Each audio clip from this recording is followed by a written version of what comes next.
Dear students, আজকে আমরা একটা খুব ইম্পর্ট্যান্ট জিনিস করব। Figure of speech.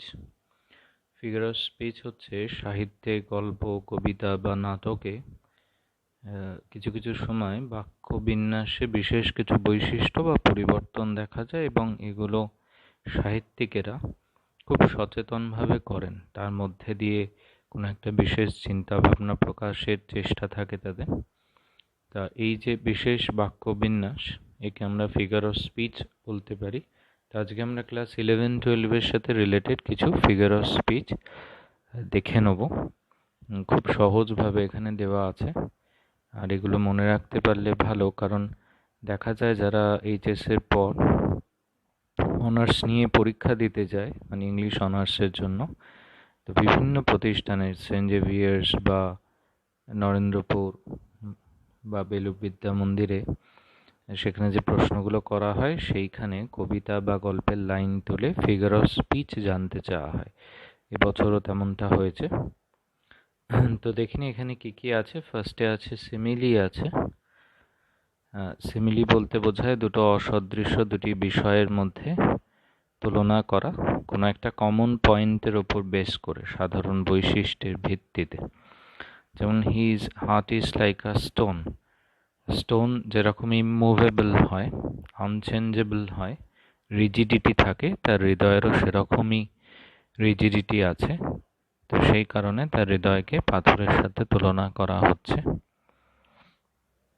এটাই টেক্সটে আমরা দেখেছি। লীলাস ফ্রেন্ডে একটা লাইন আছে, he looked at her mutely like an animal. সে নীরবে তার দিকে তাকিয়েছিল ঠিক এক পোষ্যের ন্যায় বা পশুর ন্যায়। তাহলে সেখানেও এক পোষ্য যেমন কথা না বলে তার প্রভু বা মালিকের দিকে নিশ্চুপে চেয়ে থাকে, ঠিক তেমন ভাবে। তো এটা সিমিলির উদাহরণ। নেক্সট হচ্ছে মেটাফোর। এটাও সিমিলির মতো তুলনা বোঝায়, কিন্তু এখানে এই যে শব্দগুলো like, as such, as, similarly, এগুলো থাকে না। যেমন his heart is a stone, তার হৃদয়টি একটি পাথর। এখানে সেই আগেরটার মতোই কিন্তু বোঝাতে চাওয়া হচ্ছে, কিন্তু সেখানে লাইক শব্দটা নেই, যে তার হৃদয়টি পাথরের মতোই শক্ত। টেক্সট থেকে আমরা দেখতে পারি লীলাস ফ্রেন্ড একটা লাইন আছে, what a devil you must be to steal a thing from such an innocent child. যে কি শয়তান তুই, কেমন করে পারলি তুই এমন এক সরল শিশুর থেকে এই জিনিসটা চুরি করতে, মানে শয়তানের ন্যায় হৃদয় তোর। নেক্সট পার্সনিফিকেশন আমরা জানি, যখন কোনো জড় বস্তু বা ইতর প্রাণীর মধ্যে জীবিত সত্তা আরোপ করা হয়। যেমন এক্সাম্পল আছে, পোভার্টি হ্যাজ চোকড হিজ ড্রিম, দারিদ্র তার স্বপ্নের গলা টিপে ধরেছে বা শ্বাসরোধ করেছে। টেক্সট থেকে দেখতে পাই, যেমন আপনার ওয়েস্টমিনস্টার ব্রিজে আছে, dear God the very houses seem asleep. এখানে হাউসেসের মধ্যে জীবিত সত্তা আরোপ করা হয়েছে, তারা যেন প্রাণ আছে এমন জীব বা মানুষের মতো ঘুমিয়ে রয়েছে, গভীর ঘুমে আচ্ছন্ন রয়েছে। নেক্সট নাম্বার 4, পান বা পানিং। এখানে একটি শব্দের একাধিক অর্থ থাকে, একটা শব্দের মধ্যে একাধিক অর্থ থাকে। যেমন ফার্স্টে আছে, if one loses his chance he pines for a second. এখানে সেকেন্ড বলতে কিন্তু সে এক মুহূর্ত ভাবে, সে যদি একটা সুযোগ নষ্ট করে সে এক মুহূর্ত ভাবে। আবার এই সেকেন্ড বলতে কিন্তু সেকেন্ড চান্সের কথা বলা যেতে পারে, যে সে পরেরটার জন্য ভাবে। তেমনি টেক্সটে আছে, the beauty of the morning silent bare. এখানে কিন্তু বেয়ার শব্দটা দুটো অর্থে ব্যবহার হয়।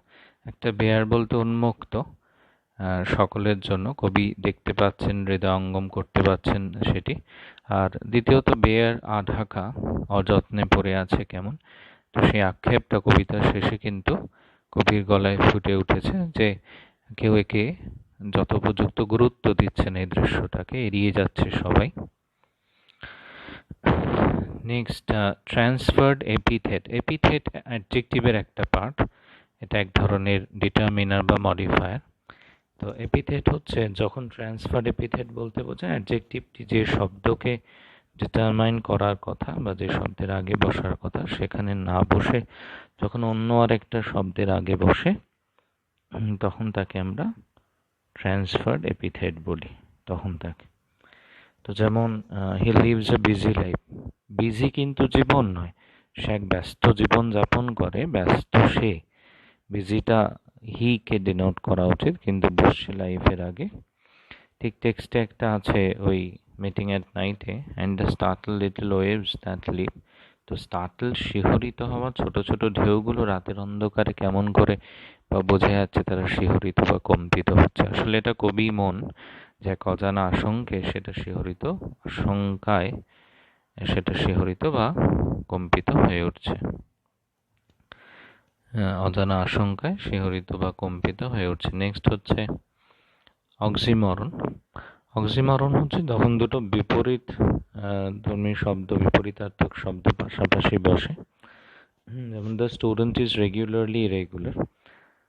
স্টুডেন্টটি নিয়মিতভাবে অনিয়মিত, মানে সে যে অনিয়মিত সেটি সে নিয়মিত করে থাকে।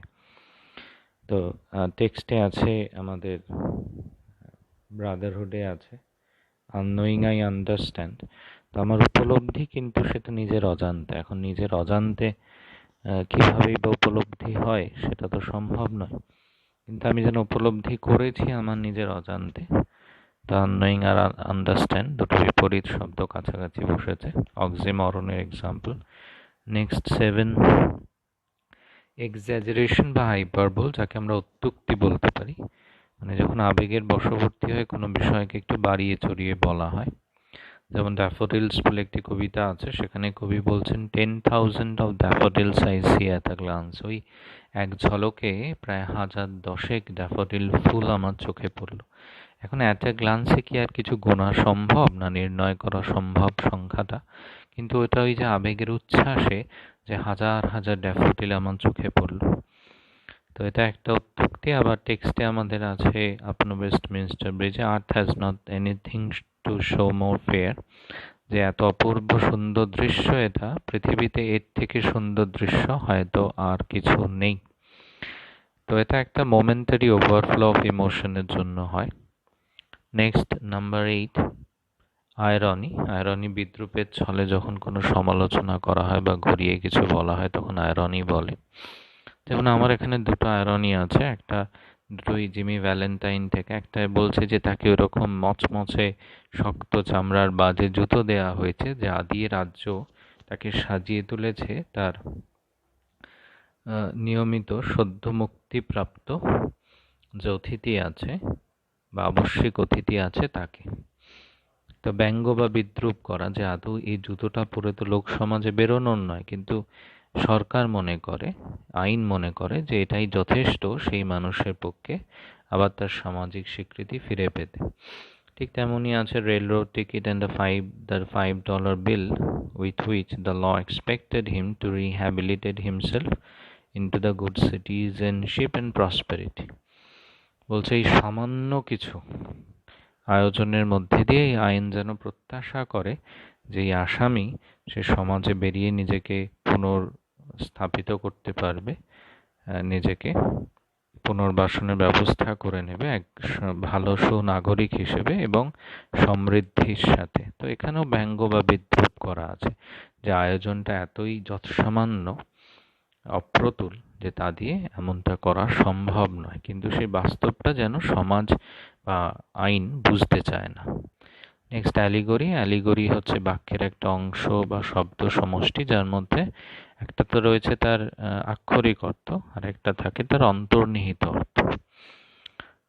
যেমন 15th August 1947 every single Indian expected to see a new sun, নতুন সূর্যোদয়। এখন প্রকৃতই আগে স্বাধীন হয়েছে যে সূর্য উঠবে সেটা যেন নতুন করে দেখতে পাওয়া, একদিকে নিউ সান বলতে সেটাও বোঝাচ্ছে, আবার সেই সূর্য যার আলোকে তার আগের অন্ধকার যা আছে সব দূরীভূত হয়ে যাবে এবং সেই আলোয় আলোকিত হয়ে উঠবে পুরো ভারতবর্ষ।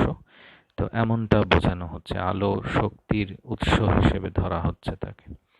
টেক্সটে আমাদের যেমন আছে মিটিং এট নাইটে quench it speed in the slushy sand, ওই কর্দমাক্ত বালির মধ্যে দিয়ে কী করেই বা তৃষ্ণা পরিতৃপ্ত হয়। কিন্তু এখানে স্পিড, গতিময়তা বলতে motion of the poet's mind, তার মনের গতি, তার ধারা, তার প্রবাহের কথা বলা হয়েছে, এবং তার যে ডিজায়ার্স আছে, উইশেস আছে, সেগুলো যেন পরিতৃপ্ত হলো। সেই সমুদ্রপথ পার হয়ে যখন তিনি স্থলভাগে এসে নামলেন সেই সময়। নেক্সট নাম্বার 10-এ আছে অ্যালিটারেশন। অ্যালিটারেশন বলতে একই শব্দ বা ধ্বনির পুনরাবৃত্তি, ঘুরে ঘুরে শব্দ ওই অক্ষর বা ধ্বনি আসা। যেমন এক্সাম্পলে দিয়েছি ফরেস্টস ফার্নি ফ্লোর, ফার্নের ফার্ন বিছানো যে ভূমি বনে বা অরণ্যে ছড়িয়ে আছে সেটি। তাহলে এখানে এফটা রিপিট হয়েছে আর আরটা রিপিট হয়েছে, ফরেস্ট আর, ফার্নি আর, ফ্লোর আর। টেক্সটে যেমন আছে ওয়েস্টমিনস্টার ব্রিজে, never saw I never felt a calm so deep, এখানে আমরা যেমন দেখতে পাচ্ছি নেভার এই শব্দটার পুনরাবৃত্তি হয়েছে, তাইকে অ্যালিটারেশন বলে। নেক্সট ইউফেমিজম হচ্ছে যখন কোনো কঠোর কথা, রুড কিছু, রিয়েলিস্টিক রুড রিয়েলিটি যখন নরমভাবে বলা হয়। যেমন এক্সাম্পলে দেখছি হি হ্যাজ ডায়েড না বলে, বা he is dead, he died না বলে হি হ্যাজ পাসড অ্যাওয়ে। তেমনি যখন ওই লীলাস ফ্রেন্ডে দেখতে পাচ্ছি লীলাকে সরাসরি পুলিশ ইন্সপেক্টর বলছে না যে না তুমি পারবে না সাক্ষ্য দিতে, তোমার সাক্ষ্য কোনো মতেই গ্রহণযোগ্য হবে না, তা না বলে তাকে একটু সুন্দর করে ঘুরিয়ে বলা হচ্ছে you are not at all a reliable prosecution witness, আইনের চোখে তুমি মোটেই এক বিশ্বাসযোগ্য সাক্ষী নও। Next inversion. ইনভার্সনে হচ্ছে আমরা দেখি কর্তার ক্রিয়াস, ভার্ব আর সাবজেক্টের মধ্যে ইন্টারচেঞ্জ অফ প্লেস হয় এমফাসাইজ করার জন্য স্টেটমেন্টটার উপরে। তো যেমন come I may but go I must, এখানে দেখতে পাচ্ছি হওয়া উচিত ছিল I may come I must go, কিন্তু ওই এমফাসাইজ করার জন্য যে আসবো আমি হয়তো কিন্তু যাব আমি অবশ্যই। তেমনি আমরা দেখতে পাই কবিতা থেকে একটা লাইন, dull would he be of soul who could pass by, যে নিতান্তই অসংবেদনশীল মূর্খ সে তার আত্মার বা আত্মিকতার দিক থেকে যে এড়িয়ে যায়। তাহলে এই ডালটা আগে নিয়ে আসা মানে এমফাসাইজ করা, একটু বেশি জোর দেওয়ার জন্য এই ডাল উড হি বি এরকম একটা অ্যারেঞ্জমেন্ট করা হয়েছে, আগে ভার্ব পরে সাবজেক্ট। আর নেক্সট হচ্ছে সিনেস্থেসিয়া, একে কালার দিয়ে বর্ণ দিয়ে কিছু বোঝাতে গেলে এটা ব্যবহার করা হয়। যেমন গ্রে ব্ল্যাক এগুলো অবসকিউরিটি বোঝাচ্ছে, হেজিনেস বোঝাচ্ছে, কবি মনের অস্পষ্টতা বা আনসার্টেনটি বোঝাচ্ছে। এবার ক্রিমসন বলতে ওই যে গাঢ় লাল সেটা, তো সেটা colour of passion, passionate intention of the warm বোঝানো হচ্ছে। ওকে, তো এইভাবেই সাহিত্যে নানান ফিগার অফ স্পিচ ছড়িয়ে থাকে, এগুলো ভালো করে দেখে নেবে তাহলে পরে সুবিধা হবে।